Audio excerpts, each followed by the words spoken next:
pues para ya no hacerlos esperar más, le damos el uso de la voz a nuestro estimado maestro y amigo. Adelante, doctor. Gracias. ¿Todo bien? ¿Si me escuchan bien? Muchas gracias. Gracias a todos los que están aquí en la plataforma.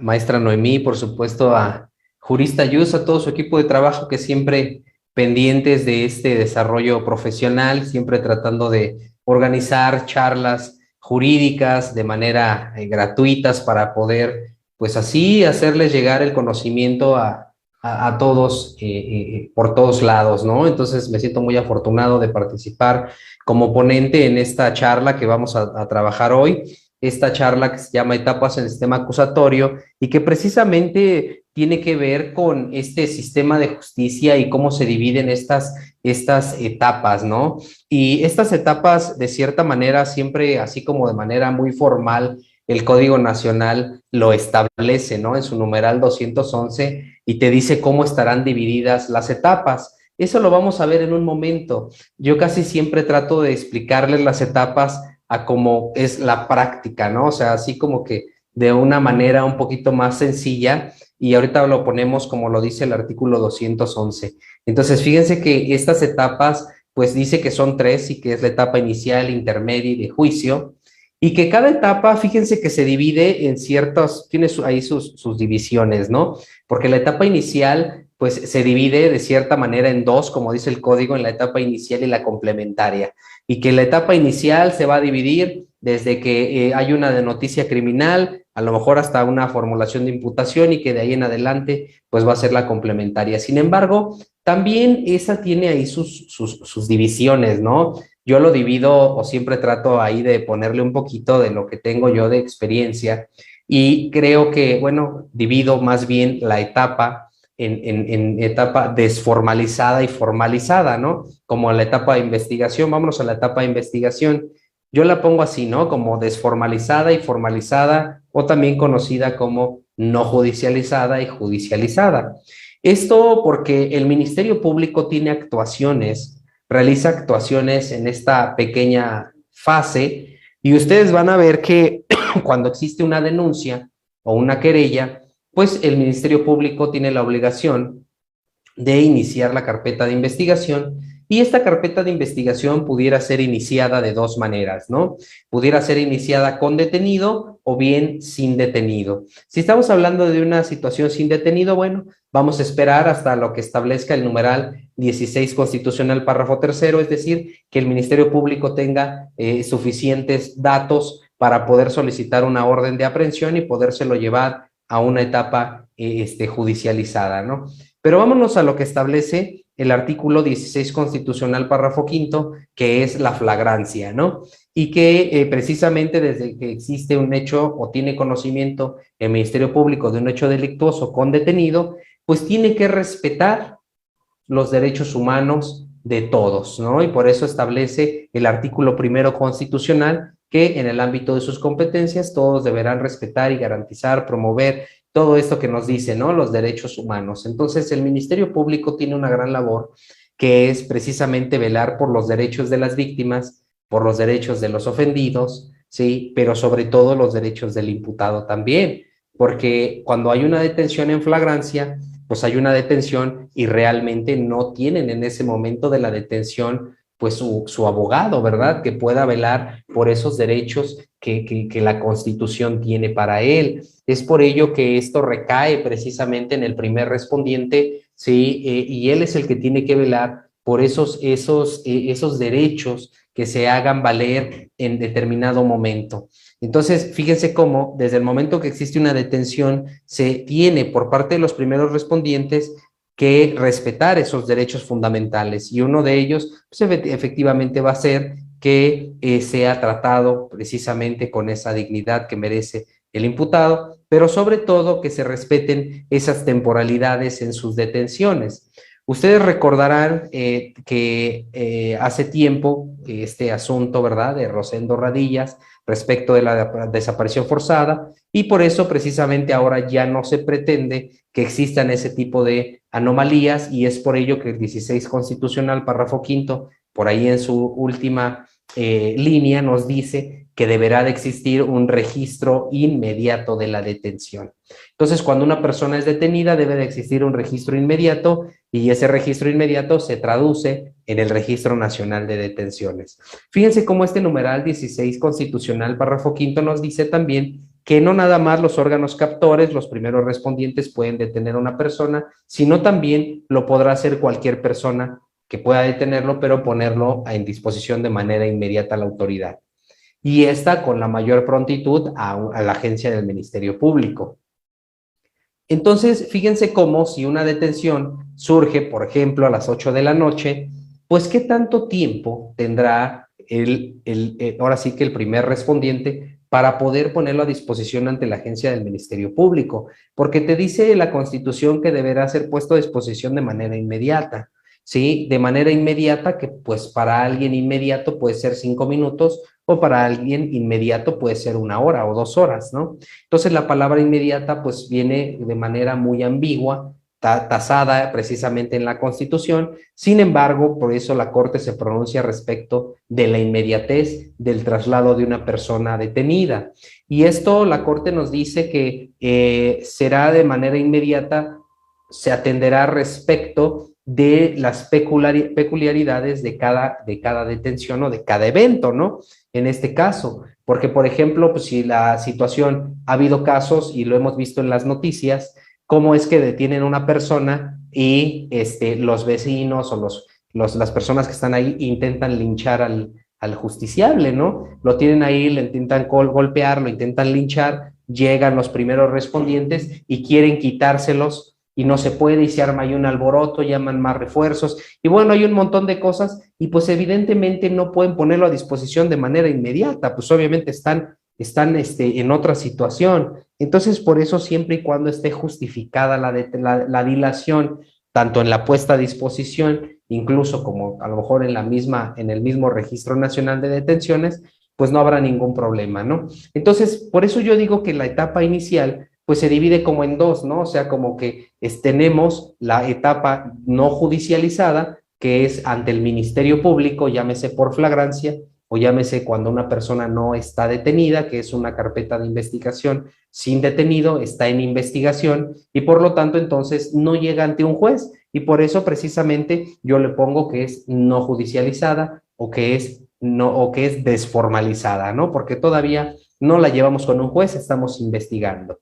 Cuando se trata de un detenido, lamentablemente o afortunadamente, dependiendo la óptica, es que el artículo 16 constitucional en su párrafo 10º establece la cantidad de tiempo que podrá tener el Ministerio Público detenida a esta persona y que si se determina ese tiempo tiene que determinar su inmediata libertad o bien va a tener que llevarlo con un juez para que ratifique la detención que hizo la Fiscalía. Cuando se trata de una detención en flagrancia, dependiendo el delito, pero en la mayoría de los casos es suficiente con las entrevistas de los primeros respondientes para poder realizar un acuerdo de retención. El Ministerio Público va a realizar un acuerdo de retención partiendo de las declaraciones de los testigos, en este caso de los primeros respondientes, en donde va a determinar que se reúnen los requisitos que establece el numeral 146 del Código Nacional, cualquiera de las hipótesis que diga, ¿no? Entonces, el Ministerio Público deberá de ver si realmente esa hipótesis se da y si no se da, pues deberá de determinar su inmediata libertad. Vamos a suponer que sí se da cualquiera de las hipótesis, entonces el Ministerio Público lo que va a hacer es retenerlo, ¿sí? Le hacen la puesta a disposición y entonces el Ministerio Público tendrá que recabar todos los datos de prueba que más pueda en esas 48 horas para podérselo llevar a la audiencia de control de detención, en donde en la audiencia de control de detención pasamos a la fase judicializada, ¿no? En donde, pues ya aquí con este juez, ya él es el que se va a encargar de verificar que la actuación del Ministerio Público en sede ministerial fue la correcta y que la hipótesis de la flagrancia se llevó a cabo de manera correcta y es por ello que va a calificar y ratificar de legal esa detención. Recuerden ustedes que en algunos casos los abogados pues en las detenciones debaten respecto de las cuestiones de fondo del asunto, es decir, cuando está el control de la detención, debaten cuestiones que son que, pues es que él no estuvo ahí, no lo cometió, estuvo en otro lado. Entonces, obviamente, no son temas del control de detención, porque el control de detención únicamente se va a basar respecto de la forma en cómo fue detenida la persona. En este caso, si lo detuvieron a las 6 de la tarde, en qué horario le leyeron sus derechos, a qué hora lo pusieron a disposición, a qué hora iniciaron la carpeta, si a lo mejor esta persona le hicieron su examen psicofísico y de lesiones y no tuvo ningún problema, o si tuvo. Entonces hay muchas cosas por las cuales se puede debatir el control de detención, pero únicamente, como su nombre lo dice, el debate va a ser respecto de la detención, es decir, no puede ser el debate de nada, sino exclusivo de la detención, ¿sí? Y posteriormente el juez pues va a calificar, va a ratificar de legal esa detención y bueno, ya posteriormente vamos a pasar a la formulación de imputación. Entonces, fíjense cómo el artículo 211 nos dice que la audiencia inicial, perdón, que la etapa inicial se divide en etapa de investigación y por eso lo pone desde la noticia criminal hasta la formulación de imputación. Y luego de la formulación de imputación en adelante, sí, la investigación complementaria, lo divide en dos. Digo, pero hay varias diligencias que se hacen, sí, en cada una de esas fases. Por eso le ponemos así, ¿no? Cuando está con el MP y cuando ya está con el juez, no judicializada, cuando está con el juez, judicializada. Entonces, ya estando, por ejemplo, en una situación que no fuera por flagrancia, pero fuera por un cumplimiento de una orden de aprehensión, la legalidad de la detención ya fue calificada, tan es así que ya se libró una orden de aprehensión y por lo tanto se va a ir única y exclusivamente a la formulación de imputación. Entonces, se va a la formulación de imputación y posteriormente ya continúan, obviamente, las demás fases, ¿no? Entonces, quiero que quede como claro la primera parte de cuando es con detenido, sí se califica de legal la detención y se va a la formulación de imputación. Cuando es cuando es por cumplimiento de orden de aprehensión, pues no es así, se va directamente a la formulación de la imputación. Posteriormente, si ustedes se dan cuenta, eso se va a, esa formulación de imputación se va a contestar, ¿sí? Entonces, el Ministerio Público va a hacerle saber al justiciable el hecho que se le atribuye, las circunstancias de tiempo, modo, lugar, le va a hacer también saber el delito, ¿sí? Y por supuesto el nombre de las personas que lo están acusando. Cuando ya se le hace saber al justiciable todo eso, él tiene un derecho y dice el código que tiene derecho a contestar la acusación, más bien, corrijo, a contestar la imputación, ¿sí? Si es su deseo. Esto se traduce en que si él quiere declarar o no quiere declarar, ¿sí? Entonces, nada más, así de simple. Si quiero declarar, entonces va a declarar, pero el juez le va a hacer del conocimiento que tenga cuidado si es su deseo declarar, porque si declara esa información que emane de él mismo, el juez puede utilizarla en su contra. Sin embargo, si él guarda silencio y no declara, entonces pues el juez no puede decir nada, no va a decir el juez, ay, como no declaraste, seguro tú fuiste. Pues obviamente no, porque él goza de un principio de presunción de inocencia y es por ello que no sucede absolutamente nada y eso es dependiendo la teoría del caso que tenga cada uno de los, pues ahora sí que de los defensores que tengan, ¿no? Si a lo mejor su teoría del caso va encaminada a que el justiciable declare porque va a ofrecer medios de prueba y datos de prueba en la duplicidad del término y esa declaración tiene que ser robustecida con otros datos de prueba, pues evidentemente lo mejor es que sí declare. Pero si a lo mejor no es su teoría del caso y piensa debatir alguna otra situación en la vinculación a proceso, o la teoría del caso a lo mejor es que salga mediante una medida cautelar distinta o a lo mejor una suspensión condicional del proceso, pues entonces tampoco tiene caso a lo mejor que declare, ¿no? Por eso insisto que cuando me hacen esas preguntas, que si recomiendo que declare o no, pues depende también cada caso en particular. Ahora vamos a suponer que él declara, sí, recuerden que el interrogatorio y contrainterrogatorio siguen las mismas reglas, solamente que el imputado sí goza de una parte importante y es de que decida él si le preguntan o no, sí, entonces no es, él le van a decir, bueno, usted va a declarar, ¿quiere que le pregunte la fiscalía? No, no quiero. El asesor jurídico, no, no quiero. Solo quiero que me pregunte mi defensa. y no pasa nada, la defensa es la única que le puede realizar cuestionamientos al justiciable. Entonces, ese es un derecho que también él tiene y que no se ve obligado a que contestar preguntas que le realicen la contraparte. Posteriormente, todo esto, obviamente, como lo sabemos, es en una sola audiencia. Posteriormente, ya que declaró o que no declaró, cual sea el caso, pues va el Ministerio Público a realizar sus argumentos para la vinculación a proceso, en donde no es otra cosa, sino que el Ministerio Público va a exponer el hecho de nuevo que se le atribuye, la clasificación jurídica, su forma de intervención y también los datos de prueba con los que cuenta para que se dicte ese auto de vinculación a proceso.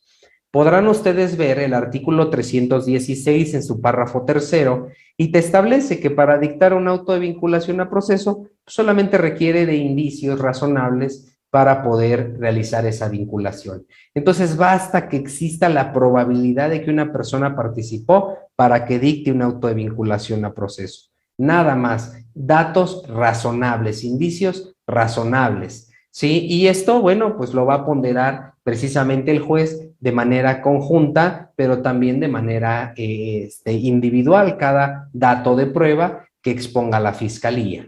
¿Sí? Posteriormente que la fiscalía ya exponga todos sus datos de prueba, pues va a llegar el momento que decida el justiciable si va a ofrecer datos de prueba o medios de prueba.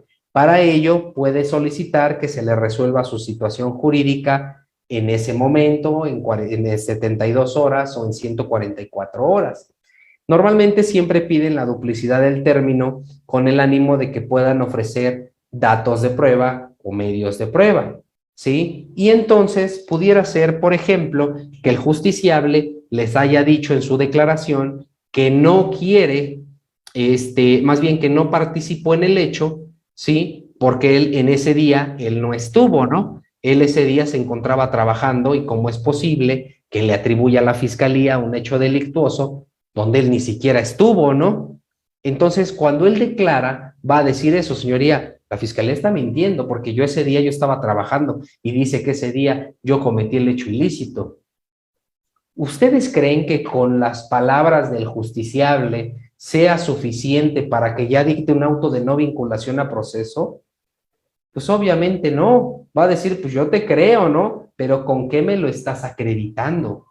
Entonces, los defensores, ¿qué es lo que van a hacer? Pues lo van a decir, a ver, bueno, tú dices que estabas trabajando, ¿verdad? Sí. Bueno, a ver, ¿dónde están los videos? ¿A quién se los puedo pedir? Los videos de tu trabajo, la lista de asistencia, a lo mejor uno o dos compañeros con los que estuviste trabajando, ¿sí? Varios datos de prueba, ¿sí? Que puedan reforzar lo que tú me estás diciendo ahorita. Sí, cómo no, pues pídale a mi patrón, ahí mi patrón tiene todos los videos y todo. Por eso es esa duplicidad del término, para que vayan los defensores a recabar todos esos datos de prueba. Y bueno, pues aquí ya viene lo bueno, porque ya tengo todos, ya tengo los videos y ya los vi en la casa y efectivamente sí se ve a mi representado trabajando, ¿no? Ya tengo la lista de asistencia y efectivamente sí fue a trabajar y además tengo dos de los testigos que lo vieron, que son compañeros, como él trabaja en una fábrica para ensamblar autos, pues esas dos personas ensamblan el auto con él y por lo tanto entonces le constan que ahí estuvo. Pues ya tenemos todo, ¿verdad? Ahora hay que incorporarlo y ese es el problema, porque entonces para poder incorporar estos datos o medios de prueba tendríamos que irnos a lo que establece el artículo 314 y 315 del Código Nacional. Y si ustedes lo leen, así les dice ese numeral que para poder ofrecer estos datos o medios de prueba van a tener que respetar las reglas de juicio oral. Y entonces ya se pone complicada la cosa, porque entonces ahora para poder incorporar esos videos, para poder incorporar pues esa lista de asistencia, pues requiero saber las reglas de juicio oral, ¿verdad? Y para saber las reglas de juicio oral, pues entonces me voy a echar un brinco desde el artículo 314 y 315 hasta el artículo 371, 73, 376, 380, 81, 83 y 86 del Código Nacional. Y ahí vienen las reglas de juicio. Y todas las reglas van a tener que respetarse de esa manera. Muchos a veces llevan audiencias iniciales y he escuchado que dicen, no, yo nada más llevo audiencias iniciales, porque en las audiencias de juicio estoy en el proceso, ¿no? Entonces estoy viendo cómo se desarrollan las audiencias de juicio. Y entonces el problema es que cómo incorporo estos medios y datos de prueba si no sé las reglas de juicio, ¿verdad? Entonces tengo que incorporar esas videograbaciones, tengo que decir vías de incorporación, formas de desahogo, pertinencia, tengo que hacer el ofrecimiento de manera correcta, tengo que agotar las fases de la prueba, como les había dicho, el descubrimiento, ofrecimiento, el debate, la admisión y luego el desahogo. Y ya cuando se esté desahogando, respetar las reglas del 373 y 376 de acuerdo al contrainterrogatorio, que se interrogue de manera correcta y que también la contraparte interrogue de manera correcta. Entonces son muchas reglas las que se tienen que seguir para poder desahogarlo, pero lo más complicado es que con ese video mi representado va a salir libre. Entonces, si yo no sé incorporarlo, pues el juez no se va a enterar y por las meras manifestaciones de mi representado donde él dice que él no estuvo, pues con eso no va a ser suficiente para que el juez pueda dictar un auto de no vinculación a proceso, es decir, va a tener más indicios de que sí lo cometió a de que no lo cometió, porque pues, la fiscalía le tiene ya su cúmulo probatorio, ¿no?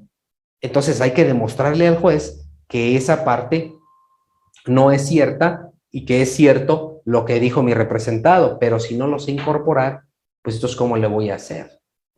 Pero bueno, ahorita vamos para allá. Entonces, fíjense, en esta duplicidad del término le sirve para realizar actos de investigación. También la defensa está en igualdad de circunstancias.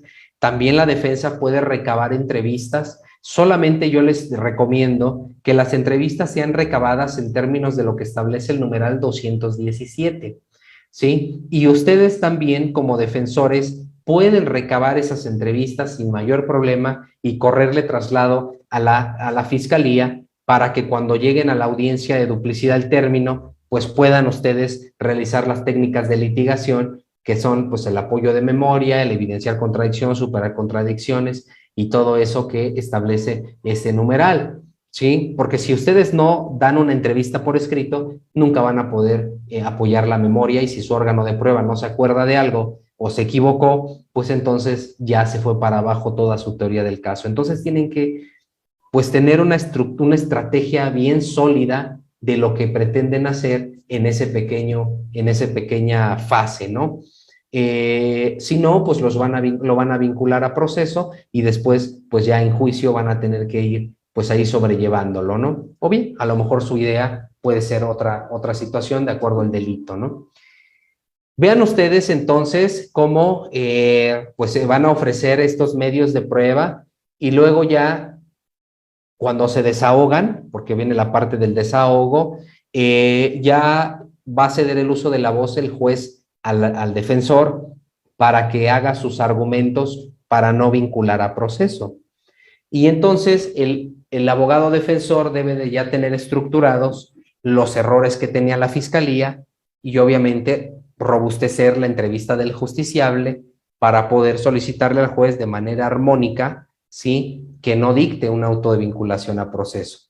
Y entonces, ahí a lo mejor el juez, de acuerdo a los argumentos que ustedes den y los medios de convicción, porque acuérdense ustedes que ahora el juzgador pues va a valorar estos datos de prueba de manera libre y lógica. Recuerden ustedes que se queda atrás la valoración de la íntima convicción, pasando precisamente a esta valoración de la prueba, que precisamente sí la valora de manera individual, pero también en su conjunto, ¿sí? Y cuando hace la valoración de la prueba, debe de expresar en su resolución el por qué una prueba sí la valoró y el por qué la otra prueba no le causó convicción o no la valoró de cierta manera, cual sea el caso. Vamos a suponer que dicta un auto de no vinculación a proceso, no hay más, se va libre el sujeto, ¿no? Pero si dicta auto de vinculación a proceso, pues entonces, cual sea el caso, ¿no? Si fuese la duplicidad del término, recuerden que llega el debate de medidas cautelares, por eso lo dejé ahorita. Y luego, si ya se vincula, pues ya está la medida cautelar, ¿no? Pero bueno, vamos a ver lo del debate de la medida cautelar. La medida cautelar es una situación bien complicada porque ustedes, como podrán ver, pues ya el artículo 19 constitucional, sí, en su párrafo segundo ya establece un catálogo grande de delitos que ameritan prisión preventiva oficiosa. Y créanme que sí, a veces sí entiendo a muchos abogados porque dicen, ¿cómo es posible que pues ni siquiera, o sea, apenas si tiene un mínimo indicio y ya lo privaron de la libertad, ¿no? O sea, de un bien jurídico realmente importante que es la libertad. Luego vemos, ¿no? O sea, yo creo que sí participó por estos indicios, entonces privado de la libertad. Quizá sería, pues, otra hipótesis si lo dejaran en libertad y le impusieran una medida cautelar distinta. Sin embargo, bueno, ya la Constitución ya tiene tasados los delitos por los cuales inmediatamente va a ser prisión preventiva oficiosa.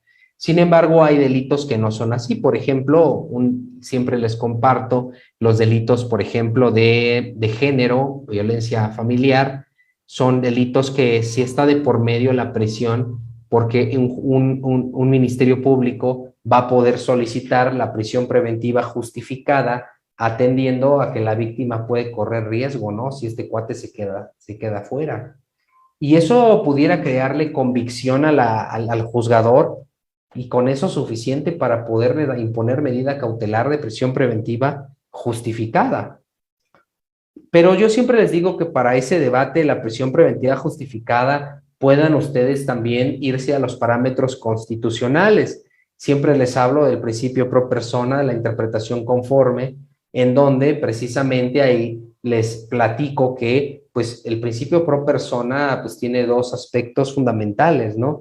Que es todo lo que le beneficia a la persona o también lo menos lesivo para la persona. Entonces al imputado, en este caso en particular, ¿qué tan lesivo va a ser que tenga una prisión preventiva justificada? Pues es muy lesivo, ¿no? Eso le afecta porque pues le quita su trabajo, le quita su vida, ¿verdad? Estar privado de su libertad.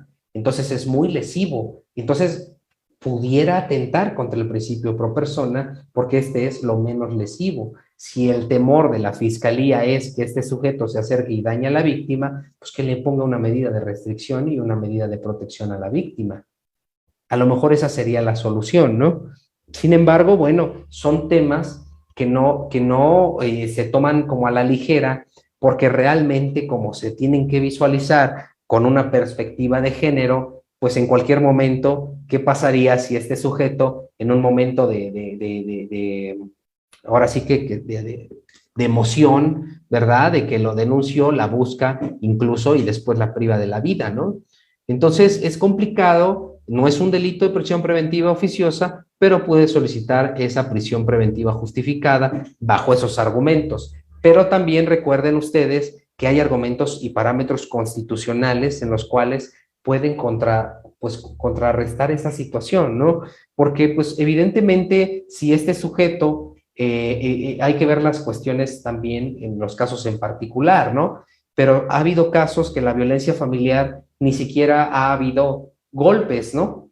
Entonces, si no ha habido golpes, pues realmente entonces, ¿dónde está esa hipótesis que el Ministerio Público está haciendo referencia? Entonces, pudiera ser que la medida cautelar fuera excesiva, ¿no? Estoy viendo como parámetros muy generales porque pues es complicado como atender un asunto en particular, sin embargo, nada más como poner de ejemplo precisamente este debate de la medida cautelar. Esto lo van a encontrar regulado en el artículo 19 constitucional, párrafo segundo, y también relacionado con el artículo 167 del Código Nacional, en donde van a observar ustedes el catálogo de delitos que ameritan la prisión preventiva oficiosa y que por ende pues no alcanzan una situación de libertad, ¿no? O algo que se apareje a esta. Está tasado, no hay debate, y con eso directamente nos vamos a prisión, ¿no? Vean ustedes entonces, posteriormente se lleva a cabo el cierre de investigación complementaria. El cierre de investigación complementaria es que hagan de cuenta, ¿no? O sea, imagínense que detuvieron a una persona hoy. Entonces pasan 48 horas, Ministerio Público integra más o menos la carpeta, se va a la audiencia y luego ya termina la audiencia y pues obviamente faltan datos que recabar. Como faltan datos de prueba que recabar, por eso es el plazo de cierre de investigación complementaria. Entonces, te establece que puede ser, incluso si excede de 2 años, puede ser desde 2 meses hasta 6 meses este cierre de investigación complementaria. Sin embargo, sí debe de quedar muy claro que el Ministerio Público no puede pedirlo por pedirlos, el cierre. Debe de tener justificados por qué quiere esos meses para cierre de investigación. Por ejemplo, puede decir, pido un mes para el cierre de investigación complementaria. Bueno, pues se escucha bastante razonable. Pero ¿qué pasaría, señoría? Pido 6 meses para el cierre de investigación. Pues, a ver, momento, espérese, ¿por qué está pidiendo usted tanto, no? Recuerden ustedes que el juez precisamente se encarga de verificar y controlar, ¿sí? Que no abusen precisamente del sistema, ¿no? Entonces decir, bueno, sí te doy los 6 meses, nada más dime por qué me estás pidiendo tanto tiempo, ¿no? No, señoría, es que me falta un dictamen en psicología. ¿Y 6 meses? No, es excesivo. Te voy a dar un mes y si el perito no ha terminado, me avisas y vemos si damos una prórroga, porque el artículo 324 te establece también, 322, te establece también esta prórroga por si te hace falta más tiempo, pues puedes pedir más tiempo, o sea, no pasa nada, ¿no? Entonces, ustedes ya podrán ver ahí que tienen más tiempo para poder recabar más datos de prueba. Y obviamente, la defensa tiene también ese tiempo para investigar. O sea, si está el Ministerio Público esperando un dictamen, pues la defensa no, a consideración, sí, mía, pues no debe estar pasivo, ¿no? Vamos a ver qué más datos hay, qué hay, sin descubrirnos. Yo siempre les he dicho que no se descubran, o sea, no tienen que ir con el MP a ofrecer pruebas y tome la entrevista tal. Si quieren lo pueden hacer, si es estrictamente necesario, pero si no, pues ustedes recaben sus datos de prueba y ustedes lo ofrecen en la intermedia. Pero, por ejemplo, sí estoy consciente también que la defensa sí se encuentra en una desventaja muy grande, porque, pues obviamente, si quieren hacer dictámenes, pues los tienen que pagar, ¿no? Si quieren hacer esto, lo tienen que pagar y es una gastadera que para qué quieren. Entonces, a veces yo les comento, bueno, pueden solicitarle a la fiscalía dentro de ese cierre que haga todos los dictámenes que ustedes quieran, ¿sí? Y la fiscalía los tiene que hacer a su favor. Solamente acuérdense del principio de la adquisición de la prueba, ¿sí? El fiscal ya va a saber por dónde van, o sea, también, pues no todo se puede tener, ¿no? Pero pues ahí pues ya no invierten todo ese dinero y el fiscal se encarga de hacerlo mientras ustedes recaban sus entrevistas, ¿sí? Preparándose en ese cierre para la intermedia, sin necesidad de que le entreguen esto al Ministerio Público. Ustedes lo pueden entregar hasta la intermedia. Entonces, bueno, este cierre de investigación complementaria puede durar desde los 2 meses hasta los 6 meses, ¿no? Y posteriormente, ya cuando se decreta el cierre de investigación complementaria, entonces el Ministerio Público al día siguiente empieza a correr su término para, 1, dictar un sobreseimiento, 2, suspender el proceso, o 3, formular acusación, ¿sale? Entonces, lo más común o lo que más se da, pues es esta parte de formular acusación. Sin embargo, la suspensión del proceso no tiene que ver con, luego a veces me decían, con la suspensión condicional del proceso.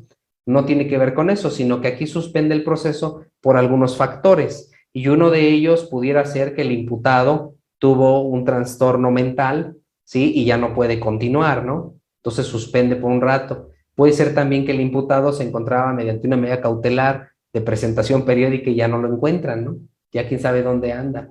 Entonces, también va a suspender el proceso. Entonces, de cierta manera, pues puede también el MP solicitar cualquiera de esas tres, pero la más común, pues obviamente va a ser que formule acusación, ¿sí? Y la acusación, pues consiste únicamente en señalar, pues, las partes, quiénes son las partes en el proceso, el hecho que se le atribuye a la persona, la clasificación jurídica, la forma de intervención, pero sobre todo los medios de prueba con los que va, ahora sí que acreditar ese hecho que está poniendo arriba, ¿sí? Testimoniales, periciales, documentales, monto de la reparación del daño, cuánto solicita para de penas y medidas de seguridad, y por supuesto los órganos de prueba para individualizar la sanción. También si hay alguna propuesta de acuerdo probatorio o si hay una propuesta de forma de terminación anticipada, como lo pudiera ser un procedimiento abreviado o también suspensión condicional del proceso o algún acuerdo reparatorio. Recuerden que el acuerdo reparatorio va a proceder desde el inicio de la denuncia o querella hasta antes de dictado el auto de apertura a juicio oral, y precisamente la suspensión condicional del proceso va a proceder después de la vinculación a proceso hasta antes del auto de apertura a juicio oral. Sin embargo, en ambos casos, pues tiene sus limitantes, ¿no? De preferencia, pues van a ser delitos que sean de corte patrimonial, delitos que no sean graves. Sin embargo, la tercera opción, que es el procedimiento abreviado, regulado en el 201, no te establece lineamientos para poder aperturar, ¿sí? Sin embargo, solamente basta con que el justiciable acepte el hecho que le está atribuyendo la fiscalía para que se dicte para que se aperture procedimiento abreviado, ¿no? No te dice que si es grave no se lleve a cabo, que si es no grave, que no sé qué. No dice nada de eso, solamente te establece que en ciertos delitos se podrá reducir hasta la mitad de la pena, en otros 2/3 partes y así sucesivamente. Entonces, es un beneficio porque, por ejemplo, en una pena, ha habido casos en los que con un procedimiento abreviado alcanza la libertad, el justiciable, ¿no? Entonces, pues, lo que más importa en algunos casos, pues es la libertad. Solo que algunos dicen, bueno, pues es que lo malo es que voy a tener que aceptar algo que no hice, ¿no? Pero bueno, ya me voy libre, ya lo que quiero ya es salir, ya estoy harto, ¿no? Ya llevo 2 años o 1 año aquí encerrado y pues yo lo que quiero ya es irme, ¿no? Entonces, también es una de las opciones para poder obtener, pues, esta libertad, ¿no? Todo esto va a proceder hasta antes del auto de apertura a juicio oral, insisto. Sí, ya dictado el auto de apertura a juicio oral, ya no se puede. Recuerden también que dentro de este lapso, hasta antes de la audiencia de juicio, también se pueden ofrecer pruebas, prueba anticipada. Sí, la prueba anticipada consiste en alguna prueba que ustedes consideren que pudiera destruirse hasta antes de llegar a la audiencia de juicio, sí, y entonces es por ello que se solicita de calidad de urgente que se abra una audiencia para debatir respecto de la prueba anticipada, ¿sí? Y entonces le exponemos al juez de control por qué creemos que se va a destruir esa prueba, que solicitamos que se desahogue. Por ejemplo, ha habido testigos que están, a lo mejor, estuvieron muy graves, fueron testigos presenciales de algún hecho y están muy graves en el hospital. Dice el doctor, es que sí puede hablar, sí puede todo, pero quién sabe cuánto tiempo dure, ¿no? Oiga, pero sí puede dar una declaración, sí puede ir a juicio. Pues no puede ir, pero ponga la videoconferencia y aquí que diga lo que tenga que decir. Entonces, en esos términos, sí, se solicita la prueba anticipada porque el médico establece que posiblemente esta persona ya no alcance a vivir más tiempo, ¿no? Están contados sus días y entonces con eso el juez de control ve que pudiera destruirse la prueba y sigo insistiendo, el juez de control no va a valorar la prueba, ¿eh? Pero si hay un interrogatorio, el juez de control sí regula el interrogatorio y el contrainterrogatorio. Si es un órgano de prueba, por ejemplo, como el que les estoy diciendo, pues va a estar sujeto al interrogatorio y contrainterrogatorio, y el juez de control debe de regular las objeciones de los interrogatorios, ¿sí? Entonces se desahoga, se pone en un disco y se guarda en el juzgado. Y después la fiscalía va a tener que hacer referencia a esa prueba anticipada para que pueda ser desahogada en la audiencia de juicio oral. Entonces, vean ustedes ya cómo a partir del cierre de investigación complementaria, tiene 15 días el Ministerio Público para formular acusación luego tiene 3 días el asesor jurídico para coadyuvarse y luego tiene 10 días el defensor para contestar la acusación, señalar vicios formales y ofrecer sus medios de prueba, ¿no? Y ya posteriormente se les da fecha y hora para la audiencia oral. A partir de que el Ministerio Público formula acusación, del primer día del cierre de investigación al siguiente día, ahí ya empieza la fase escrita de la etapa intermedia, ¿sí? La cual concluye ya en la audiencia oral de la etapa intermedia. Entonces, ya en la audiencia oral, puede ser, y ha habido casos en los que los defensores pues apenas toman protesta en la audiencia intermedia, ¿no? Entonces ya se va complicando la cosa porque pues obviamente se supone que ya tuvo 10 días el defensor para ofrecer pruebas y resulta que apenas se está imponiendo en la audiencia intermedia, pues eso implica que nunca ofreció medios de prueba, ¿no? Y es por eso que de manera oral, sin mayor problema, puede él contestar la acusación en la audiencia intermedia y ofrecer sus medios de prueba. Solamente aquí el problema es que debe de saber cómo, ¿sí? Me regreso a lo mismo, incorporación de los datos o medios de prueba, ¿sí? Entonces, cuando nosotros exponemos una acusación de manera improvisada, ¿sí? En estos casos que tomamos protesta a la mera hora, pues necesitamos saber ofrecer testigos, ¿sí? O peritos o videos o lo que tengan, pero debemos de hacer saber las vías de desahogo, las formas de incorporación y todo lo que tiene que ver con las reglas precisamente del ofrecimiento de la prueba. Entonces, si no sabemos bien cómo hacer ese ofrecimiento, pues evidentemente entra en uno de los causales de procedencia de inadmisión establecidos en el 346. ¿Sí? ¿Por qué? Porque, bueno, puede resultar impertinente, puede resultar sobreabundante, o puede resultar con violación de derechos humanos, cualquiera de las que esté en el 346, y es por ello que pudiera resultar que no se le admitan las pruebas, y si ustedes con esos medios de prueba pretendían obtener la libertad de la persona, pues evidentemente van a estar en problemas, ¿no? Y bueno, es fácil, la audiencia intermedia, Ministerio Público expone su acusación de manera resumida. ¿Qué significa de manera resumida? Pues solamente va a exponer el hecho que se le atribuye, forma de intervención y la clasificación jurídica y todos sus datos de prueba, ¿sí? Y obviamente, bueno, en este caso, medios de prueba, ¿no? Y también el monto de la reparación del daño y todo eso. Y la defensa también, su teoría del caso, ¿sí? Y sus medios de prueba. O bien, si va a tener una defensa pasiva, pues simplemente va a decir, señoría, esta defensa ha platicado con su representado, hace del conocimiento que tendrá una defensa pasiva, sin embargo, solamente le solicito que se quede a salvo el derecho de contrainterrogar a los órganos de prueba de la Fiscalía y en caso de que uno de los órganos de prueba de esta se desista, que quede, que se hagan a mi cargo, ¿no? Por ejemplo. Entonces, ya de ahí, pues así queda, te vas sin ningún órgano de prueba, bueno, te vas sin ningún medio de prueba a juicio.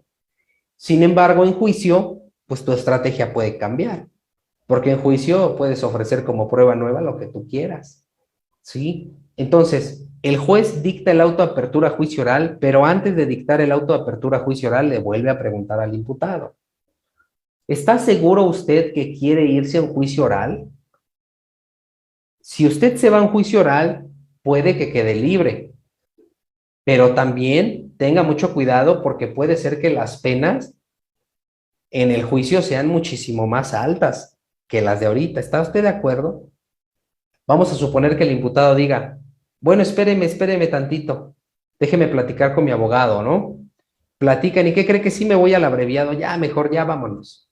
En ese momento, el Ministerio Público expone acusación en procedimiento abreviado, ¿sí? Bueno, en la mayoría de los casos, ahí mismo se lleva a cabo la audiencia, ¿eh? Y ahí mismo le dictan sentencia. En otros casos, habrá casos en los que déjeme platicarlo, suspendemos la audiencia, lo que sea, ¿no? Entonces, pero ahí mismo puede resolverse de una vez y se va con sentencia, ¿eh? Ahora, vamos a suponer que dice que no, bueno, dicta el auto de apertura a juicio oral ¿Y qué es el auto de apertura a juicio oral? El auto de apertura a juicio oral no es otra cosa sino un resumen que hace el juez de control. Un resumen donde él va a decir qué órganos de prueba se le admitieron a la fiscalía y su teoría del caso. ¿Qué órganos de prueba, o más bien medios de prueba, se le admitieron a la asesora o al asesor y su teoría del caso? ¿Y qué medios de prueba se le admitieron a la defensa y su teoría del caso? Las penas que solicita la fiscalía, si hubo prueba anticipada, si hubo acuerdos probatorios, y todo eso, ¿no? Eso es lo que va a hacer el juez, que lo hace por escrito. Dentro de los 5 días siguientes, le corre traslado de ese auto de apertura a juicio oral al tribunal de enjuiciamiento. Entonces, ya posteriormente a los 5 días, las partes y el tribunal de enjuiciamiento ya van a tener el auto de apertura a juicio oral.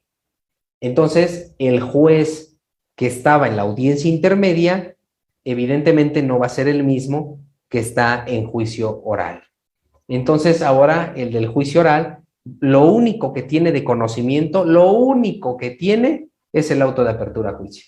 No tiene otra cosa. Entonces, el juez de juicio oral solamente va a saber el hecho que se le atribuye, la clasificación jurídica, la forma de intervención y ahí los medios de prueba que se le admitieron y que van a venir a desahogar. Recuerden que el tribunal de enjuiciamiento no sabe nada. Él se va a enterar porque los órganos de prueba van a ir a decirle, ¿sí? Pero el juez no sabe nada. Entonces, por eso a veces, en delitos, por ejemplo, donde la víctima es fundamental, por ejemplo, en los delitos de estos de violencia familiar, pues la víctima es importante, ¿no? Pues para que vaya y le diga al juez qué es lo que pasó. Pero si de repente ya la víctima por ahí se nos arrepintió, ya no fue, pues existe una probabilidad muy grande que esta persona pues ya no, pues ya salga libre, ¿no? Dependiendo el caso, aclaro. Pero ya por ahí existe una probabilidad porque, pues qué raro, ¿no? Que esta persona no vaya. Y obviamente el Ministerio Público, al ser el oferente de la prueba, pues es el encargado de que acudan los órganos de prueba al juicio. Entonces, fíjense ya cómo cuando van a iniciar el juicio, hagan de cuenta que ya el Ministerio Público, el asesor jurídico y el defensor ya están en la audiencia de juicio, ¿no? Entonces el juez, lo primero que va a hacer, pues ya se individualizan las partes, se presentan y todo, ¿no? Y luego ya va a decir, a ver, voy a leer el auto de apertura a juicio oral. Y ya empieza a decir, a ver, el hecho materia de la acusación es este, ¿sí? Entonces cedo el uso de la voz, bueno, primero, se encuentran presentes tales órganos de prueba de la Fiscalía y cedo el uso de la voz a la Fiscalía para que exponga sus alegatos de apertura. Y aquí viene, ¿qué son los alegatos de apertura? Los alegatos de apertura, siempre les comento que son una promesa que ustedes hacen. ¿Qué prometen hacer en ese juicio? Bueno, la Fiscalía va a decir, yo prometo probar que entre tales horas y tales horas este sujeto se encontraba con la femenina en tal lugar cuando la insultó, la golpeó y le dijo tal cosa, ¿no? Y que ese hecho se le atribuye al delito de tal. Eso es lo que pretende probar la Fiscalía. Lo anterior lo voy a acreditar con todos los órganos de prueba que voy a traer ante usted, señoría. ¿La defensa qué va a probar? ¿Que no cometió el hecho? Deben de ser muy cuidadosos porque recuerden ustedes que cuando la defensa o el imputado habla, pues la carga de la prueba se va a revertir.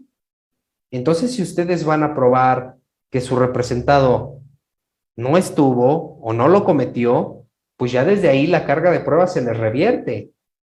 Entonces ya ustedes están obligados a probar que él no fue.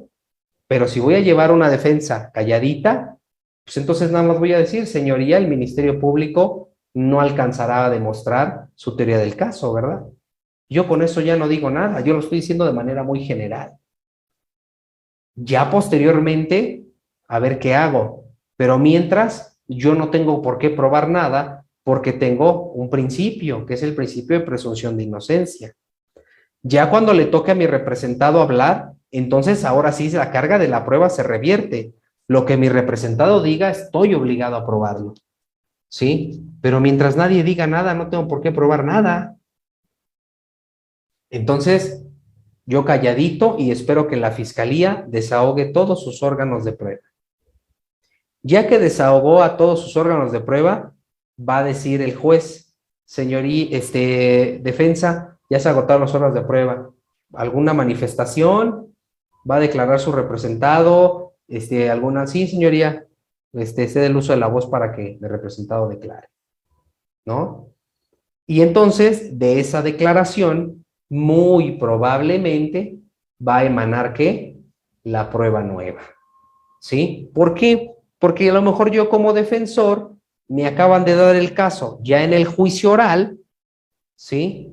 Y entonces yo no tengo no tengo nada, pero ahorita como prueba nueva lo voy a hacer, ¿sí?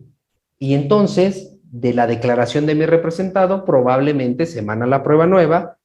Yo sé que se me va a revertir la carga de la prueba, pero yo ya tengo una estrategia de lo que pretendo yo probar, dependiendo el caso.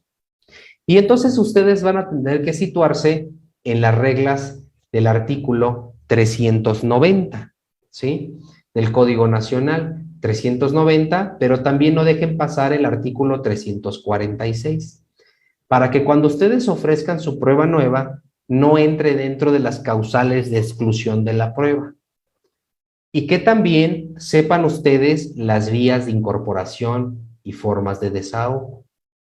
¿No les había dicho que voy a dar un curso, por cierto, la próxima semana? Ah, bueno. Pues ese curso va a ser de incorporación de prueba nueva, de pruebas en la duplicidad del término, pero solo es exclusivo para esto. No voy a enseñar otra cosa, solo les voy a decir cómo se incorporan los videos, cómo se incorporan las armas, cómo se incorporan los documentos, cómo se incorporan las entrevistas, cómo se incorporan documentales públicas, cómo se incorporan documentales. Todo les voy a enseñar, nada más eso. No les voy a enseñar otra cosa. Entonces, por eso, vean ustedes cómo en la audiencia inicial necesitamos conocimiento de la incorporación, en la intermedia también y como prueba nueva también. Entonces, la prueba nueva tiene dos características: que tenga de hechos supervenientes o que por alguna razón no haya sido ofrecida en algún momento, ¿sí? O que bien desconozcan de su existencia, ¿no? Entonces, pues obviamente se desconocía de la existencia porque el justiciable apenas lo está diciendo. Él no estaba obligado a decir nada. Entonces, ahí va a declarar y es ahí donde va a decir, ¿no? Va a decir, bueno, a ver, que cede el uso de la voz a su representado, sí, señoría. Le van a preguntar cómo va a ser su declaración o qué, ¿no? No, pues de manera abierta, muy bien. Ahora, ¿quién le va a hacer preguntas? ¿Su abogado nomás? ¿O también la asesora? No, nada más mi abogado. O a lo mejor sí, pues todos que me pregunten cuál es el problema. Nomás que luego, ahí sí se meten luego en problemas, ¿no? Pues puede ser, no, nomás mi abogado, para que sea concisa, para que no me echen a perder mi prueba nueva, ¿no? Para no decirles de otra forma. Entonces, a ver, pues adelante. Bueno, mire, yo lo único que tengo que decir es que las acusaciones que me están haciendo son falsas, porque pues yo ese día, como les decía, ¿no? Pues yo ese día estaba yo trabajando, ¿sí? Ese día estaba yo trabajando con unos compañeros de nombre tal, tal, tal. Incluso en ese lugar tienen videograbaciones, pídalas para que las puedas. Fíjense cómo va emanando la prueba nueva. Y entonces ahí ustedes como defensores son los que tienen que pedir información. A ver, ¿dónde trabajaba usted o dónde trabaja? Tal día. Ah, ok. A ver, sus compañeros de trabajo, ¿cómo se llaman? Tal. ¿Dónde viven? Tal. ¿Dónde los puedo notificar? Tal. Ok. Usted dice que hay unas videograbaciones, ¿cierto? Sí. ¿A qué hora más o menos usted dice? No, pues en el horario de las 5 a las 8 de la noche, ok. ¿A quién se le piden esas grabaciones? No, pues a mi patrón. ¿Cómo se llama su patrón? No, pues mi patrón se llama. ¿Sí me explico? Un montón de detalles que se tienen que pedir en todo esto de la prueba nueva, porque deben ser bien concisos. Entonces, ya cuando acaba de declarar, pues obviamente no tenemos órganos de prueba, va a decir, ya acabó de declarar, ya, señoría, pues solicito la suspensión de la presente audiencia, ¿para efecto de qué? De pronunciarme respecto de prueba nueva. ¿Sí? Y ya. ¿Por qué? Porque va pues ahora sí a recabar. ¿Recuerdan ustedes las fases? ¿Sí? También de la teoría del caso, y una de ellas es la fase recolectiva. Y entonces hay que recabar todos estos, pues todas estas pruebas que me acaba de decir el justiciable, que realmente las tengan, que realmente existan. Todavía tengo que ir a ver los videos, a ver si es cierto que estaba ahí, ¿no? A ver qué dicen, si están diciendo, te está diciendo que hay unos testigos, pues a ver si quieren declarar, ¿no? ¿Qué tal si a la mera hora ni quieren? Tengo que ir a verlos. O sea, el trabajo del abogado es bien grande, más cuando ya tiene que hacer estos actos, por llamarlo así, de investigación. O sea, ahora sí que por eso les digo que todo se revierte, porque todo esto es lo que hace la fiscalía en su momento. Entonces ustedes ahora movidos para allá y para acá porque solamente tienen 8 días o 10 días a lo mucho porque se suspendió la audiencia. Y todavía tienen que citar a los cuates estos y recabarles entrevistas. Entonces, pues no es tan fácil, no se hace en un día. Y luego analicen los videos a ver si les sirve la pertinencia del video y luego prepararse de cómo los van a ofrecer, cómo se van a desahogar, qué le voy a preguntar. Entonces, no es nada sencillo y no podemos estar suspendiendo la audiencia porque el juez nos va a decir que no. De ahí emana la prueba nueva, ¿sí? Y entonces viene el momento del ofrecimiento de la prueba nueva, porque hagan de cuenta que se suspende la audiencia y entonces ya llega nuevamente la audiencia, ya tengo yo todas mis pruebas y entonces tengo que ofrecerlas. Y para ofrecerlas ya debí de haberlas descubierto. Entonces la fiscalía ya debió de haber estado impuestas de esas pruebas para poderlas debatir. Si no, no se puede llevar a cabo la audiencia. Recuerden que el descubrimiento va primero, ¿sí? Entonces hay que descubrirlas. Y posteriormente el ofrecimiento, y vienen sus fases del ofrecimiento, que ya también ya alguna vez se las platiqué, ¿no? Cómo se ofrecen de manera detallada todas esas pruebas, pero también cómo se desahogan, ¿sí? Y luego cómo se incorpora todo, si son videos, cómo lo digo. Entonces, pues yo les recomiendo que sí tomen ese curso que voy a dar, porque sí voy a tener aquí, voy a poner de material videos, voy a poner documentos y cada uno lo vamos a ir haciendo, ¿sí? Para que vean ustedes cómo se hace y les voy a poner videos también de audiencias para que vean otros ejemplos y ustedes también lo van a hacer, para que no los agarren ahí en curva y en las audiencias, ¿no? Y bueno, finalmente pasan los órganos de prueba, se desahogan y pues ya puede salir otra prueba, ¿eh?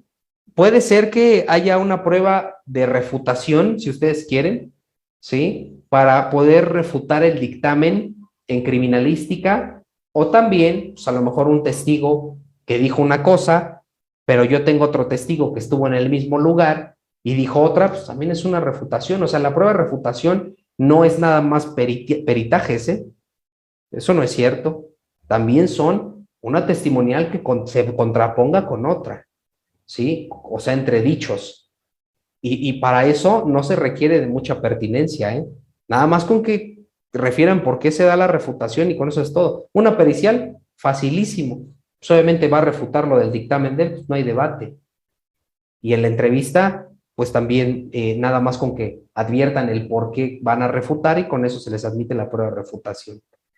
Es más difícil la prueba nueva, pero las pruebas nuevas segurísimo se las admiten. Solamente hay una manera de que no se las puedan admitir y es que no sepan cómo se ofrezca o cómo obtenerla, ¿sí? Pero ya habiéndola obtenido, difícilmente les van a decir que no a esa prueba nueva, ¿no? Bueno, entonces ya se desahogan las pruebas nuevas, le va a decir el juez al Ministerio Público que si tiene alguna otra prueba nueva o alguna otra situación. No, ya nada, señoría. Defensa alguna otra, no, ninguna. Bueno, procedemos entonces a los alegatos de clausura.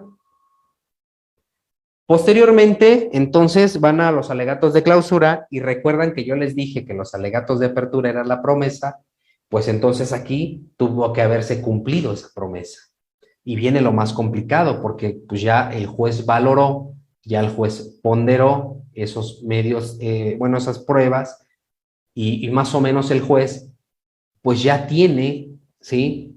El juez ya más o menos tiene noción de dónde está inclinado, solamente espera, pues, los alegatos de clausura, pues, para saber qué onda, ¿no?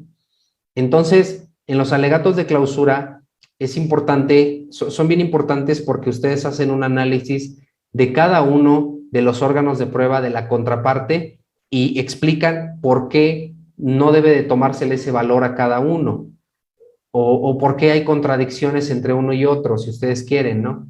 O los periciales, por qué no debe de valorarlo, ¿no? Sobre todo, van encaminados a ustedes robustecer lo que sucedió con sus órganos de prueba. Señoría, mi representado manifestó que estuvo en tal lugar, lo que se vio corroborado con las videograbaciones que usted observó, concatenado con esto, de manera armónica, bonito, se fue haciendo, ¿no? Entonces el juez, pues acuérdense ustedes que ante toda duda, pues deberá absolver, ¿no? Entonces es importante generarle esa duda al juez, pues para que él, de cierta manera, pues tome una decisión favorable a ustedes, ¿no? Insisto, hay veces que sí se lleva a cabo, hay audiencias que ya, pues que ya no tienen remedio, ¿no? Que realmente la acusación es muy fuerte, la acusación es contundente y pues ya no podemos hacer nada, ¿no? Ya está más que, ahora sí que dicen vulgarmente, pues ya está más que dado, ¿no? Pero hay otras que no, hay otras que sí, realmente hay muchas irregularidades y que se tiene que, pues se tiene que exponerle al juez esas irregularidades. Entonces vamos a suponer que se le generó esa duda al juez y entonces el juez absuelve, pues evidentemente queda en inmediata libertad. Pero vamos a suponer que no, el juez va a dar un fallo condenatorio y entonces nos vamos a otra audiencia, que se llama la audiencia de individualización de las sanciones y reparación del daño, en donde se van a ver principalmente tres cosas. La primera, los años de cárcel del activo, la multa a la que se le va a condenar y, por supuesto, a la reparación del daño, independientemente de la suspensión de los derechos civiles y políticos, la amonestación pública y todo lo que ya sabemos, ¿no? Lo que va a hacer el juez va a individualizar la sanción de acuerdo a lo que establece el artículo 410 del Código Nacional de Procedimientos Penales. Entonces, él va a ponderar, porque si ustedes ven un delito, por ejemplo, dice de 20 a 40 años, ¿no? Estoy inventando, de 20 a 40 años. Entonces, pues el juez, ¿cuánto le va a poner? ¿21? ¿O le va a poner 39? ¿O le va a poner 30?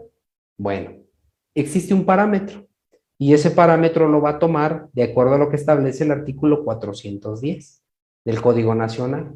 Y te habla que dependiendo de la gravedad de la conducta típica, te habla también de esta situación, del bien jurídico que se lesionó, qué tan grave fue, de las circunstancias en las que se cometió el hecho delictuoso, ¿sí? Y empieza a ponderar varias situaciones que el mismo código establece para poderle imponer esa pena.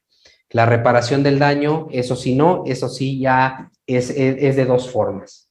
La reparación del daño puede ser, por ejemplo, si son delitos patrimoniales, ejemplo, que fuese, llámese un carro, llámese un celular, lo que sea, pues hay un perito evaluador en donde te dice cuánto vale el celular. Entonces simplemente pues te va a decir, ¿cuánto cuesta tu teléfono? 50,000 pesos, te los pago. Así de fácil se cuantifica la reparación del daño. Pero hay cosas más complicadas, por ejemplo, cuando son delitos sexuales, cuando son violaciones, abusos sexuales, pues realmente la reparación del daño, pues cómo se repara una violación, por ejemplo, o cómo se repara un tocamiento, ¿sí?, a una menor de edad en un transporte público. Pues no existe como un parámetro, ¿no? Si no, imagínense que estuviera en la ley, que si fue tocamiento a una menor son 30,000 pesos, ¿no? Que si fue tocamiento a tal, 20, que hubiera un tabulador. Pues evidentemente no existe. Entonces, esto se va a ver enfocado en los dictámenes que los peritos hagan. Estos dictámenes o estos estudios psicodiagnósticos en donde establecen qué afectación psicológica tiene la persona y con cuántas sesiones más o menos pudiera estar estable, ¿no? Entonces dicen, bueno, si una sesión cuesta 1,000 pesos, el psicólogo te dice, yo creo que requieres de unas 70 sesiones para recuperarte. Se cuantifica 70,000 pesos, ¿sí? Y ya, ahora si le ocasionó un daño en su persona, golpes o a lo mejor equimosis en cavidades vaginales o anales, pues también se puede sacar una cuantificación respecto de los medicamentos que pudiera tomar, ¿no? Entonces, el monto de la reparación del daño puede versar en esas dos formas. Pero ahora, si fuese a lo mejor un delito de homicidio, pues entonces ahí cambia la cosa, ¿no? Porque ya no hablamos de un examen o de un estudio para saber cuánto es. Sin embargo, eso ya viene establecido en la ley, ¿no? Por ejemplo, en el Estado de México, pues viene en el artículo 30 del Código Penal y eso te establece como un monto de reparación del daño de 2,190 días, ¿no? Por esta situación de la privación de la vida de una persona. Y así sucesivamente, la idea es que ustedes puedan advertir que son 3 cosas las que se llevan en la audiencia de individualización, donde condenan al justiciable a esta situación del pago de reparación del daño, el pago de los años, por supuesto, con cárcel, y el pago de la multa, ¿no? Y es así que vean ustedes cómo se divide en 3 etapas, pero vean cómo cada etapa tiene como sus divisiones, ¿no? Entonces, acá también en la etapa de juicio oral, pues a veces nos quedamos nada más en juicio, que es la sentencia, pero no nos vemos que hay una audiencia de individualización de sanciones y que en la audiencia de individualización de sanciones también se ofrecen órganos de prueba para individualizar la sanción, ¿no? Y de igual manera se hace un interrogatorio, un contrainterrogatorio y con eso se pondera esa circunstancia. Pero bueno, creo que ya me excedí un poquito del tiempo que nos dieron. Yo espero que este poco tiempo haya sido pues productivo. Los invito a que se inscriban al taller que vamos a dar la próxima semana. Ahorita aquí la maestra Noemí que les muestre cuándo va a ser y los costos y todo, para que vean. Lo único que sí les digo es que se va a tratar de manera práctica. Vamos a simular esta incorporación de los datos o medios o pruebas, como sea, documentales, las vamos a incorporar, cómo se incorporan, cómo se desahogan, ¿sí? Y la manera correcta de ofrecer la prueba, solamente me voy a enfrascar en eso en estos 2 días. Entonces, no sé si hay alguna duda, alguna pregunta, y si no, maestra, pues yo ya concluí. Muchas gracias a todos, licenciado Augusto y Claudia, por prender su cámara, ya no me sentí solito. Les mando un fuerte abrazo, gracias.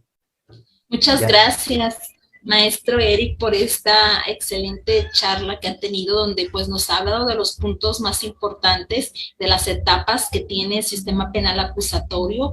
Ahora sí nos ha dado un repaso de forma general para que pues, lo tengamos más claro. Y bueno, por aquí hay una pregunta en el chat. Dice, ¿la acumulación de procesos se puede solicitar hasta qué etapa? ¿Y se puede solicitar acumulación de procesos aunque uno esté en audiencia inicial y otro en etapa intermedia? Bueno, si ustedes podrán ver también ahí por el 324, adelantito nos habla de la acumulación de las acusaciones. Entonces, sí existe la posibilidad de que se acumulen los procesos si ya tienen conocimiento, solamente que tienen que hacérselo saber al juez de control, ¿sí? En el estadio en el que se encuentren para que puedan acumularlo y tomen las providencias, pero sí se puede. Muy bien, maestro. Y por ahí se continúa con la misma pregunta. Dice, ¿en los 2 procesos hay identidad de partes? En los 2 procesos hay identidad de partes. No entiendo muy bien, pero supongo que sí. O sea, supongo que debe haber una víctima, ¿no? No entendí muy bien. Por aquí sí nos puede aclarar el licenciado por medio del chat. Por aquí también hay muchos saludos, muchas felicitaciones. La licenciada Marta Macías, bueno, lo está felicitando maestro, licenciada Rocío. Por aquí también se encuentra el día de hoy con nosotros, la licenciada Olga, licenciado Pedro Albino, el licenciado Gerardo Guzmán, pues excelente abogado también y amigo. Pregunta, ¿quién puede pedir prórroga del plazo de investigación y cuántas veces? Pues mire, el código a partir del 321 te establece este plazo de investigación complementaria o más bien la prórroga, y no te dice quién, lo puede pedir quien sea y las veces que quieran, no te dice un limitativo, solamente, ahora sí que aguas, ¿no? Porque sí los pueden regañar, solo que sea justificado. O sea, si tú pides 30 días de prórroga, tienes que decirle al juez por qué. Señoría, es que estoy recabando unos dictámenes y no me los han entregado y me dijo el perito que me los entrega en 25 días, pero pues yo pido 30, ¿no? Ah, muy bien, ok, adelante, no hay problema. Y luego vuelves a pedir prórroga, ¿no? Señoría, ¿qué cree que ve que le dije que me iba a entregar los dictámenes? Pues no me lo entregó, pero me dijo que 15 días. Ah, bueno, se le autorizan 15 días. Y luego vas otra vez, señoría, ¿qué cree que? Pues no me lo ha entregado, pero ahora sí ya, de verdad que me lo va. Y bueno, se autoriza. O sea, no hay problema porque estás supuestamente justificando, ¿sí? Y tampoco te dice cuántas veces, siempre y cuando esté dentro de los términos que la ley establece. Te dice, si excede de 2 años, 2 meses, hasta 6 meses. No podrás exceder de los 6 meses, pero las veces que quieras. Por aquí también preguntan, el plazo máximo para la investigación complementaria son 6 meses, y si la defensa necesita más tiempo. No creo que les autoricen más porque es el plazo máximo que se requiere, que tiene el Código Nacional. De todas maneras, todavía tienen como 40 días más, pero no creo no creo que les autoricen más. Muy bien, vamos a leer una pregunta más y vamos a dar el uso de la voz a nuestras compañeras y amigas que ahora sí tienen su mano virtual levantada. Dice el licenciado Norberto Soto, también excelente abogado y amigo, ¿por qué cuando no es un delito que requiera prisión preventiva en la audiencia inicial de imputación no se autoriza ofrecer datos de prueba a favor del imputado? Ok, bien, esa pregunta es importante, eso viene en el artículo 314 del Código Nacional. Miren, no es que no se autorice, ha habido muchos casos y dependiendo del criterio del juez, a veces no autorizan esa duplicidad del término, pero, pero sí te autorizan, si ya tienes ahí los datos, te autorizan que los lean o que los hagan.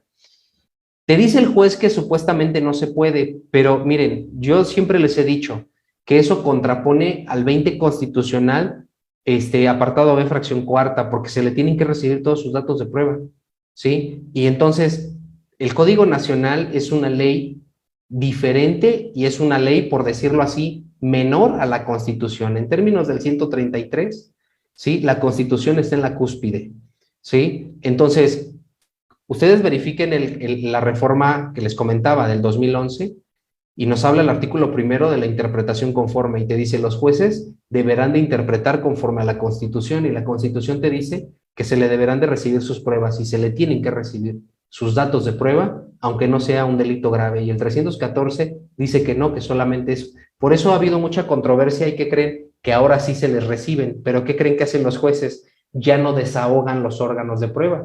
Te dice, recábale su entrevista y léeme lo que dice. Y el juez pondera, ¿sí? De esa manera. O por ejemplo, si hay un video, así de fácil, ¿eh? Señoría, aquí tengo un video, sí, póngalo, a ver, ponga el video. Así de fácil, ¿sí? Algo que relativamente no se podría porque, pues, no sé, los videos y eso no se incorporan por su propia naturaleza. Se tienen que hacer de acuerdo a un proceso, a un protocolo. Entonces, pues yo digo que si algo le sucede de esa manera, pues sí cite el control difuso para que puedan autorizárselo, porque es un derecho, la prueba es un derecho que tiene el imputado. Muy bien, muchas gracias, maestro. Pues, licenciada Sol tiene por ahí levantada su manita virtual. Si gusta, puede prender su cámara y abrir su micrófono. Gracias, maestra Noemí. Mi pregunta, doctor, es en relación en un asunto de lesiones imprudenciales. El Ministerio Público solamente admitió las recetas y las notas de medicamentos ya adquiridos hasta antes de la audiencia intermedia. Hay un estudio que está por hacerse, que por falta de dinero no se ha podido hacer la víctima porque le cuesta más de 5,000 pesos. Resultó con lesiones en la cabeza, tuvo traumatismo cráneoencefálico, está con tendencia a ataques epilépticos y ese tipo de lesiones que van más allá de un tiempo corto, ¿no? Y entonces el Ministerio Público dice, no, solamente los que me puedan aportar hasta cuando tenga lugar la audiencia intermedia, porque lo demás ya no lo podemos reclamar. Yo he insistido en que se puede reclamar y usted dijo hace rato que se puede considerar. Esa es mi duda. ¿Cuál es la realidad? Gracias. Muy bien, a ver si por aquí se me cortó un poquito el audio y si no le entendí muy bien, por favor me lo aclara, ¿no? Le falta, usted está por parte de la víctima, me queda claro, ¿no? Ok. Y entonces hace falta un estudio que le tienen que hacer, sin embargo, por cuestiones económicas no se lo han hecho. ¿Ministerio Público ya cerró la investigación? Bien. Sí, ya la cerró. Ok, mire, aquí hay una situación porque en este caso ustedes van a poder ver por ahí el Código Nacional que hay hipótesis donde pueden solicitar ustedes como víctimas la reapertura de la investigación, ¿sí? Entonces, si usted en algún momento ya tiene ese estudio, puede solicitar la reapertura de la investigación para que se incorpore de cierta manera, ese estudio, si es su deseo. Si no, no se mete en problemas. Cuando lo tenga usted, lo va a incorporar por medio de la coadyuvancia, que es el asesor jurídico. Entonces, le va a decir al asesor, a ver, espéreme, suspenda la audiencia intermedia y dígale al juez que me falta un estudio, que lo estoy haciendo, que lo estoy pagando, ¿sí? Y que después usted se lo incorpora como asesor jurídico para que se coadyuve, pero sí lo puede hacer antes de la intermedia e incluso yo pudiera decir que todavía lo pudiera ofrecer hasta si gusta usted en juicio como prueba nueva porque todavía no tiene conocimiento, todavía no lo tiene, ¿no? Pero lo más viable sería que usted platicara con su asesor jurídico para que lo incorpore por conducto de él, o si no, solicitarle usted al juez esa reapertura de la investigación para que lo incorpore el Ministerio Público dentro de la investigación. Yo creo que cualquiera de esas dos podría hacerlo, pero sí se puede. Gracias, doctor. Gracias, maestra Noemí. Gracias, licenciada Sol, por acompañarnos el día de hoy. Es un gusto poder verla por medio de la pantalla. Vamos ahora a darle el uso de la voz a la licenciada Gabriela Baltasar. Vamos a activarle el micrófono para que pueda ahora sí hacer uso de la voz. Adelante, licenciada. Sí, muy buenas noches, doctor Eric. Un gusto estar aquí escuchándolo. El procedimiento es muy largo, pero sin embargo usted ha sido muy claro en su exposición, tratando de resumir el mismo y bueno, nos quedó muy claro todo. Hablando, por supuesto, de las medidas cautelares a las que hizo referencia, hizo señalamiento usted, por supuesto, del artículo 19 constitucional, en donde se señala, junto con el 167 del Código Nacional Procedimental, los delitos de carácter oficioso y por lo cual merecen prisión preventiva. Así es. Tengo una pregunta en razón a eso, mi querido doctor, y es en el sentido del artículo 166 del Código Nacional de Procedimientos Penales, en donde establece las excepciones a la prisión. Quiero entender cómo está descrito que también se refiere a la prisión preventiva oficiosa, y en este caso mi pregunta va encaminada para aquellos que son mayores de edad, de 70 años, por ejemplo, en un delito de abuso sexual a una menor de edad, un señor es mayor de 70 años, ya se vinculó a proceso, ya está dictada la prisión preventiva oficiosa, En ese caso, para solicitar la revisión de la medida cautelar y, por supuesto, la modificación, establece el artículo, si no mal recuerdo, el 161, que se deben de establecer que han variado de manera objetiva las condiciones que en su momento justificaron esa prisión preventiva oficiosa, según mi ejemplo. Querido doctor, ¿me puede especificar si efectivamente procede entonces la libertad de esta persona, no sé, prisión domiciliaria o arraigo domiciliario, por ser mayor de 70 años, a pesar de que es prisión preventiva oficiosa, solamente por su mayoría de edad? Consideremos que se ofrece la documental de que efectivamente tiene esa edad como una situación de justificar la que ha variado de manera objetiva esa situación, además de que la persona puede tener demencia senil, no sé, alguna otra situación que pueda ayudarnos para que le decreten ese tipo de libertad en su domicilio, lo que se lleva a cabo el proceso, por supuesto. Gracias. Ok. Miren, ese numeral, si se dan cuenta, establece que el juez podrá, de cierta manera, tomar en consideración esas situaciones, ¿no? Sin embargo, creo que va encaminado un poco más a que haya cometido el hecho delictuoso en cierta temporalidad y que ahora ya cumplió esa mayoría y pudiera tener ese beneficio. Es decir, las circunstancias variaron. Pero, por ejemplo, vamos a poner de ejemplo este sujeto que privó de la vida a varias mujeres, que hasta hicieron una serie, ¿no? ¿Cómo se llama? El monstruo de Atizapán. Esta persona tiene más de 70 años y la pregunta del millón, ¿por qué su abogado no la ha sacado? ¿Verdad? Si ya tiene esa edad, ¿por qué no pasa su proceso fuera, ¿no? De cierta manera, bueno, independientemente que ya ha sido incluso sentenciado, pero al momento de que cometieron los hechos. Porque en este caso, el delito, en el momento en el que lo comete, pues era de esa edad, es decir, ¿cuáles son objetivamente las condiciones por las cuales hubiesen variado? O sea, no es lo que el juez, eso es a consideración del juez, por eso el mismo numeral pues establece, ¿no? O sea, te dice, o sea, el caso de que el imputado sea una persona mayor de 70 años o afectada por una enfermedad grave, el órgano jurisdiccional podrá ordenar que la prisión preventiva se ejecute en el domicilio, ¿sí? O en un centro médico bajo otras medidas. Sin embargo, no ordena el Código Nacional a que el juez lo haga. O sea, realmente el juez debe de ponderar, en primera, pues el delito y máxime, pues es un delito grave, porque en este caso, si es un abuso sexual a menores, porque me comentaste, pues evidentemente sí es un delito que amerita prisión preventiva oficiosa, y en estos casos yo no advierto, digo de manera muy personal y respetuosa, que hubiese un cambio, que las condiciones hayan variado de manera objetiva, ¿no? Porque la edad, pues se sabía desde el inicio, y bueno, pues realmente no ha variado nada, ¿no? Digo, yo lo comento desde mi perspectiva y pongo de ejemplo a esta persona que también,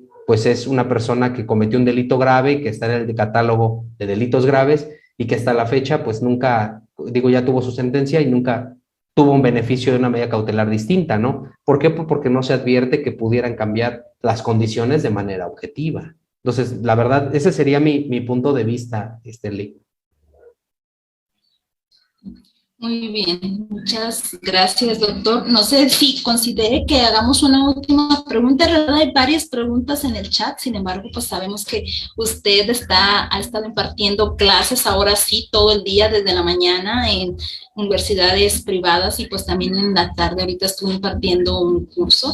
Sin embargo, tenemos una mano levantada. No sé si podamos darle uso de la voz, doctor. Sí, claro. ¿Sí?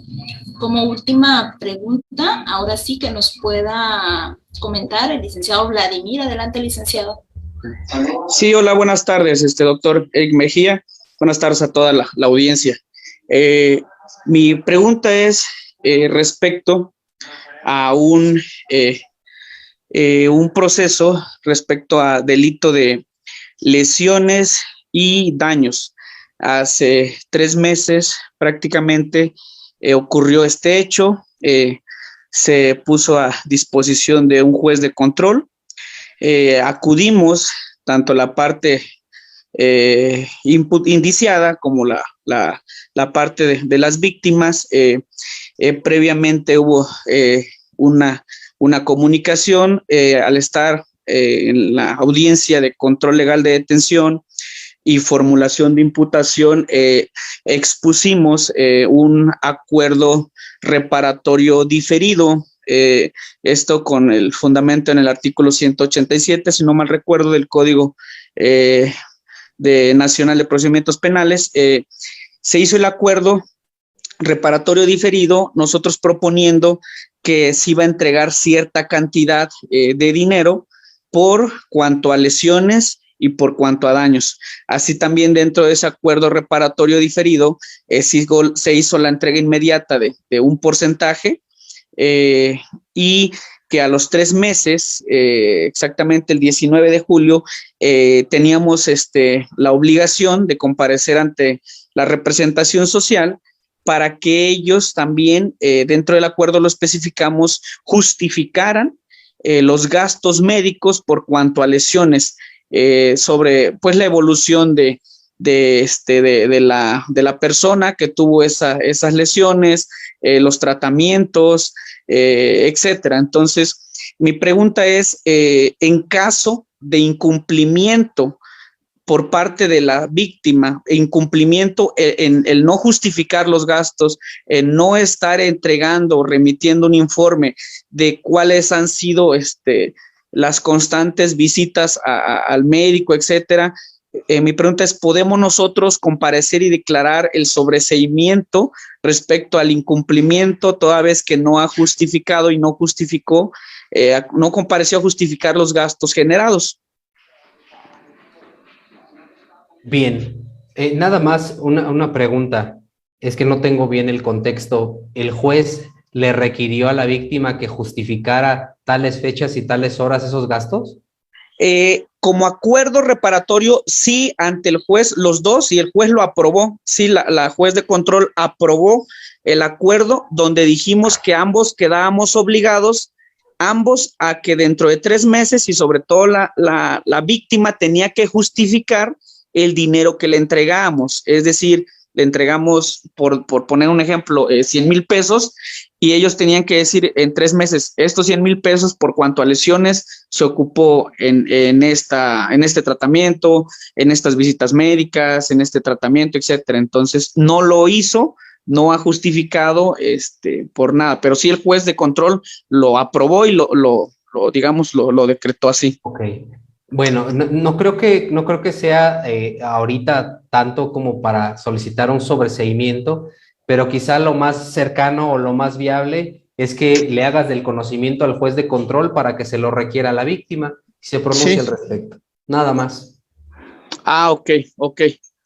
Ok. Muchas gracias, doctor Mejía. Sí, de nada. Le damos las gracias, maestro, por contestar todas estas preguntas. Hay muchas más preguntas aquí en el chat, ya como usted se podrá haber dado cuenta, maestro.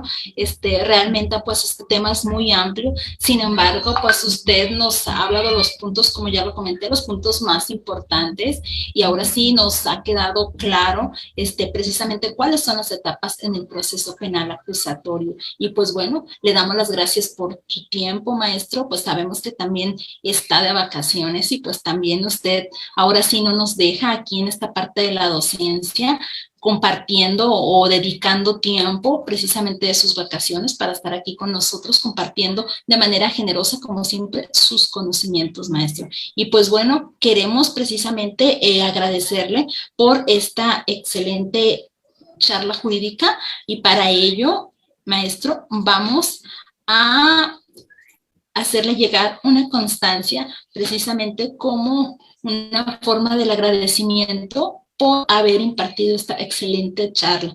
Le voy a dar lectura, dice así: Instituto Jurista CAPAC, Sociedad Civil y Jurista IUS otorga la presente constancia al doctor Eric Jonathan Mejía Iglesias por impartir la magistral charla jurídica titulada Etapas en el proceso penal acusatorio, realizada el día 23 de julio del año 2022 y pues firma la suscrita. Se la vamos a hacer llegar, maestro, como una forma de agradecerle precisamente que esté pues aquí con nosotros. Y como ya lo comenté, pues sabemos que todo el día ha estado impartiendo clases, maestro, pues de seguro también debe estar un poco cansado, que la verdad es que nosotros no notamos si está cansado porque lo escuchamos atentamente.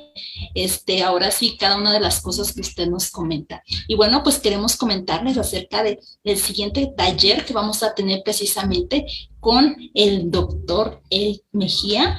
El taller se va a titular Simulación de audiencias en incorporación de pruebas.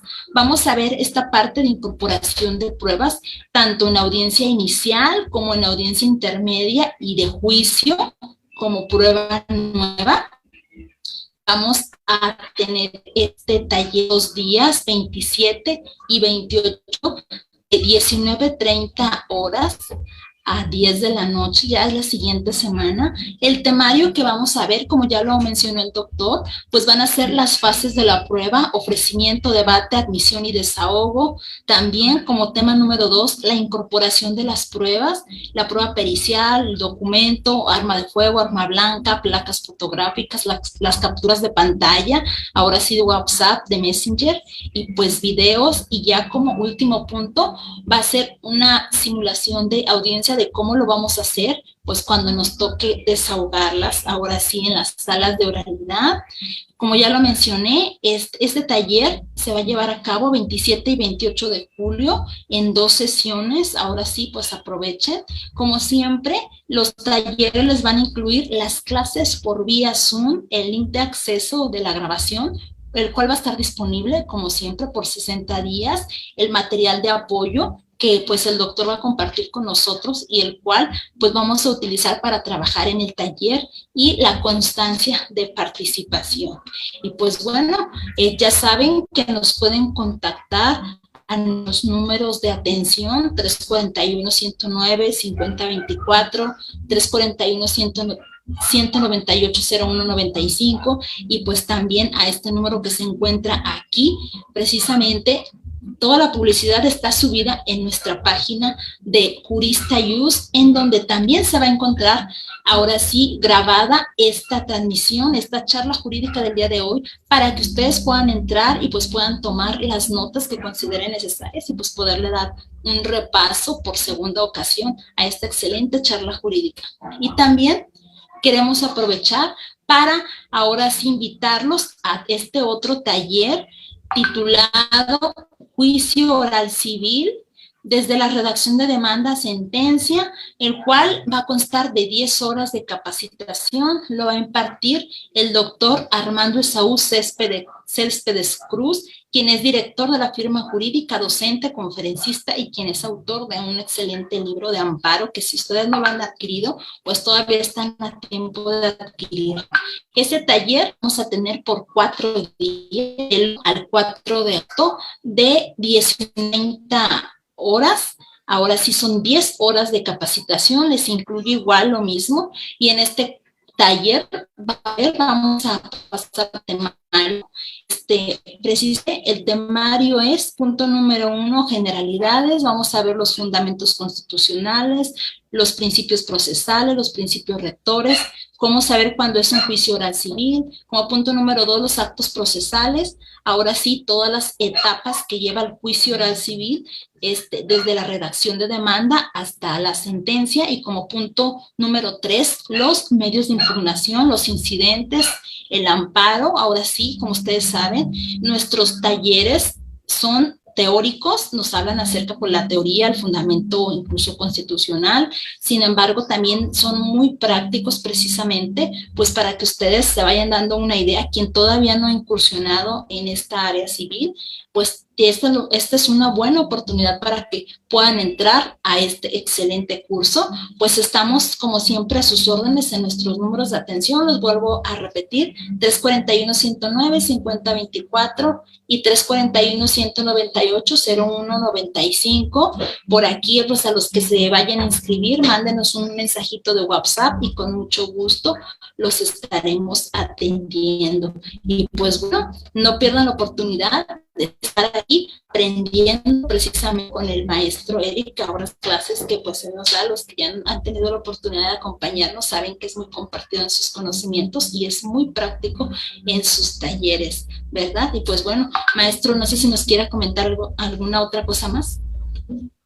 Agradecerles a todos, por supuesto, a la página de Jurista Yus, a todos los que siempre están presentes, a los que activan su cámara, María, muchas gracias, a Augusto, licenciada Claudia, y bueno, los que no pueden, yo también sé que a veces es complicado, pero pues eso también nos hace también muy amena la clase, me siento ya bastante acompañado. Agradecerles mucho a todos por su tiempo y que nos sigan en redes sociales, en la página de Jurista Yus, en todas las redes sociales, y también como abogado Eric Mejía, también en el canal de YouTube, que ustedes lo que encuentren por ahí por YouTube, por redes sociales, pues lo compartan, nos ayuden a compartir para que el conocimiento pues llegue a todos, y también con eso nos apoyan muchísimo. Les mando un fuerte abrazo, excelente fin de semana a todos, que estén muy bien y nos vemos pronto. Pues muchas gracias, doctor, precisamente por acompañarnos el día de hoy haciendo un comercial. A los que todavía no hayan entrado al canal de YouTube. Hasta mañana, maestro Eric. Gracias, maestra. Mejía. Los invitamos. Nos da mucho gusto, licenciado, que nos acompañaron el día de hoy. Y pues los dejamos, antes de despedirnos, con esta frase en mente. El camino hacia el éxito se encuentra siempre en construcción. Por eso seguimos siempre en pie, estudiando y trabajando. Nunca es tarde para estudiar, estimados abogados y amigos. Les deseamos un excelente fin de semana y los esperamos aquí en nuestra siguiente transmisión en su página Jurista Yus. Que pasen una bonita noche y les enviamos un fuerte abrazo. Muchas gracias, maestro. Gracias, maestra. Feliz noche. Feliz noche. Gracias, muy amable.